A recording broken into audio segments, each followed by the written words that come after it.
Hello, greetings to Dr. Adila and Dr. Muzawana. My name is Yeap Yi Zheng and I'm the group leader for 4I. Our group members are Ethan, Ziping, HUMAM, IMAN, and EQRAM. So in this statistic assignment, our group topic is the poverty rate in Malaysia, Southeast Asia, and all over the world. There are a few categories. First and foremost, Malaysians' poverty data by state in 2022. Secondly, poverty data in Malaysia from 1995 to 2022. After that, poverty data in Malaysia's rural vs urban from 2007 to 2022. Next, poverty data in Southeast Asia. Besides, poverty data in Asia includes Southeast Asia, East Asia, Central Asia, and also South Asia. Finally, poverty data in the world includes Europe, Asia, and Africa. We will discuss more details in this assignment. Hello, my name is HUMAM HAKIM bin HANAFI. So, an analysis of relationship between income in Ringgit Malaysia and poverty rates across Malaysian states reveal an inverse correlation, suggesting that higher average income levels link to lower poverty rates. States such as Wilayah Persekutuan Kuala Lumpur, Selangor, and Pulau Pinang, with the highest mean income 13,325, 20,235, and 8,267 respectively, exhibit significantly lower poverty rates at 1.4%, 1.5%, and 2.0%. In contrast, states like Sabah, Kelantan, and Sarawak with lower mean income 6,171, 4,885, and 6,457 respectively, demonstrates much higher poverty rates 19.7%, 13.2%, and 10.8%. These rates highlight the role of income levels in reducing poverty, as states with higher earnings often have better access to economic opportunities and social welfare system. However, income level alone may not be sufficient to explain poverty rates. For example, despite a relatively high mean income 8,250 in Wilayah Persekutuan Labuan, it experiences a moderate poverty rate 2.5%. Similarly, Terengganu with a mean income 7,248 records a poverty rate 6.2%. These discrepancies suggest that factors such as cost of living, incomes, geographic location, and local economic structure also play significant roles. Therefore, while mean income is a key indicator of financial well-being, addressing poverty requires a multifaceted approach considering broader socio-economic factors. That's all. Thank you. Good morning, Doctor. Today I'll be presenting to you Figure 2, Poverty Data in Malaysia from 1995 to 2002. So if we look at poverty, there will be three types we'll be covering: absolute, hardcore, and relative poverty. Absolute poverty refers to households with incomes below the minimum income level needed to meet basic necessities like food, shelter, and clothing. Hardcore poverty refers to households with incomes less than half the national poverty line, struggling to meet even basic food requirements. And lastly, relative poverty refers to households with incomes significantly lower than the national median income, highlighting income inequality and disparities in living standards. So if we look at the top left chart, you can see that there are three colored lines. The green one is relative poverty, the blue line is absolute poverty, and the orange line is hardcore poverty. And if we look at absolute and hardcore poverty, the blue and the orange one, we can see that it has decreased from 95 to 2002. However, we can see a spike in 2020 and then it decreases back down in 2022. The spike is most likely due to the economic effects of COVID, with people losing their jobs and whatnot, and that's why there was a spike in poverty. And that fall is mainly due to the post-COVID effects where everyone goes back to normal. However, if we look at relative poverty, we can see that it has been fluctuating between 15.6 to about 20% for the past almost 30 years. and recent data shows that it has increased by 1% from 15.6 in 2014, to 16.6 in 2022. Thank you, Doctor. Hello, my name is MOHAMMAD IMAN AQASYA. Figure 3 shows a clear difference in poverty rates between rural and urban areas in Malaysia from 2007 to 2022. Rural areas consistently have higher poverty rates than urban areas.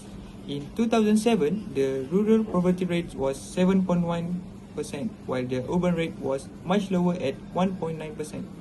By 2014, the rural poverty rate had dropped to 1.6%, showing improvement in poverty reduction efforts. In contrast, the urban poverty rate decreased even further, reaching 0.3%. However, after 2016, both rural and urban poverty rates began to rise. The rural poverty rate increased drastically by 15.9 percentage points, from 1.6% in 2014 to 17.5% in 2016. In contrast, the urban poverty rate increased by a smaller 4.5 percentage point, from 0.3% in 2014 to 4.8% in 2016. This reflects economic challenge such as inflation or other factors that impact both areas. By 2022, rural poverty decreased to 12% and urban poverty fell to 4.5%. Overall, while rural areas saw a much higher relative increase in poverty in 2016, the poverty gap between rural and urban areas remained significant. Throughout the analysis, poverty rates are higher in rural areas compared to urban areas. This may be due to a few reasons. One of them is limited economic opportunities. In rural areas, their income mostly relies on agriculture. However, a lower production rate leads to lower profitability. This scenario has caused the people who live in rural areas to be less affordable to their necessary items. Eventually, this leads to a higher poverty rate. Besides, lower educational level in rural areas cause them to have fewer opportunities for quality jobs with higher pay. They have limited access and a lack of resources compared to people who live in urban areas. That's all from me. Thank you. Hello everyone, my name is Yeap Yi Zheng. So I will continue to the presentation which focus on poverty data across Southeast Asia. This slide provides a comparative overview of poverty rates and the underlying factor influence them in different countries. Obviously, Myanmar and Timor-Leste have the highest poverty rates in the region, standing at 49.7% and 48.3% respectively. These alarming figures are primarily due to political instability, limited infrastructure, and ongoing internal conflict, which hinder economic growth and social development.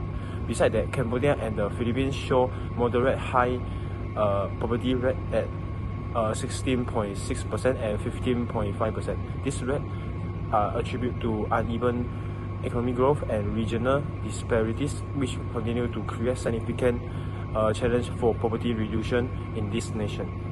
On the other hand, Indonesia, Malaysia, Thailand have managed to achieve lower poverty rates of 9.03%, 8.4% and 5.4%.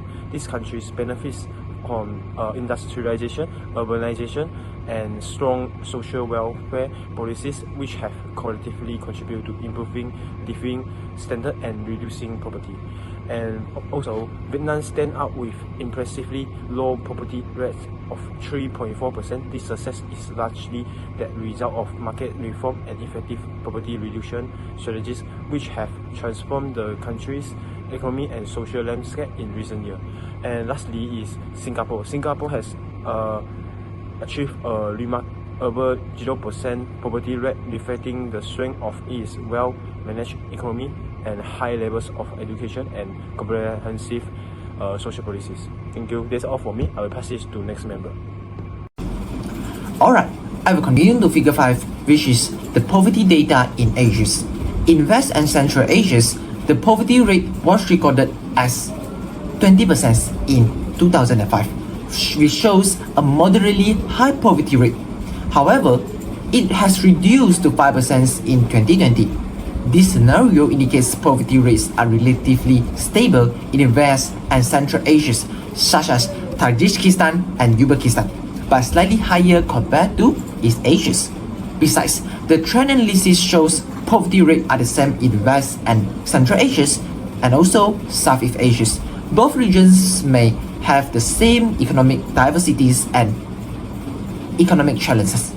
For example, West and Central Asia may face political instability and conflicts that slow down poverty reductions in certain areas. Meanwhile, Southeast Asia such as Myanmar and Timor-Leste may have more rural communities, causing economic growth to fall behind. Apart from that, South Asia such as India, Pakistan and Bangladesh shows the highest poverty rate over the time, with a 45 poverty rates from 2005 to 2020 at a 15% poverty rate. Although the poverty rate is declining, 15% of the poverty rate shows the regions face serious economic issues. They may suffer from high population growth and rural dependencies, causing limited resources unable to be allocated properly. Eventually, this results in a high disparity between rich and poor people. In East Asia, the poverty rate was only 1% in 2020, indicates that there is a strong economic growth driven by industrializations and governance. For instance, China has implemented effective governance to promote economic reforms, poverty alleviation programs, and infrastructure development. These initiatives have led them to a lower poverty rate. Hi doctor, my name is MOHAMMAD EMRAN.